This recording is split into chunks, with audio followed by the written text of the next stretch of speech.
Now, growing up with your dad being a superstar after he started getting these TV shows, these movies, what was that like growing up in a household? Was it very Hollywood? Did you have movie stars over all the time, or was it a very normal childhood? No, it wasn't. When I think back on it, I'm really amazed at how normal my childhood was.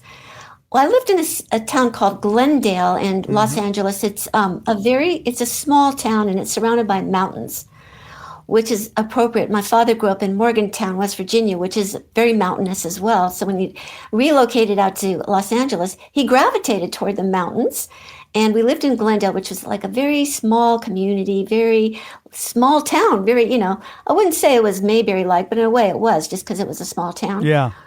But people knew who he was, and they knew where we lived, but they didn't bother us. And nowadays that wouldn't happen. Right. Right. Nowadays you'd be stalked. Your mirror would have somebody's imprint on it, and they'd be watching you. Right. You know what I mean?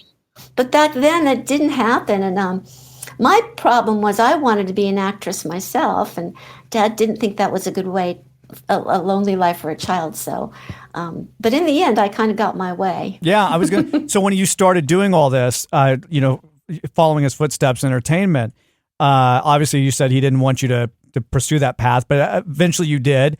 Did he give you any advice? Like, what was the advice that he gave you? And was he okay with it after a while? Well, yeah, the first line of advice was, don't do it. Yeah, exactly. Yeah, stay away. It's a lonely life for a child. But, but after that, yeah, he did. He started giving me a lot of advice. And, he would watch me audition and do things. And he would give me notes. And I had one friend. I was rehearsing a scene when I was a teenager.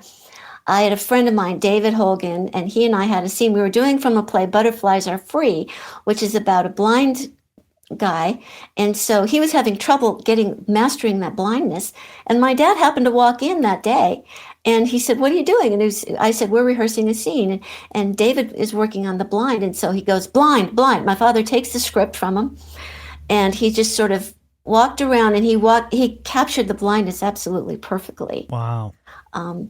And my friend David was just amazed that here's this big star coming in and just at the drop of a hat, giving him notes and telling him how to do this part. And that, when I saw how incredibly brilliant he was as an actor, that explains a lot about why Barney Fife has lived on so long, because he was a great actor.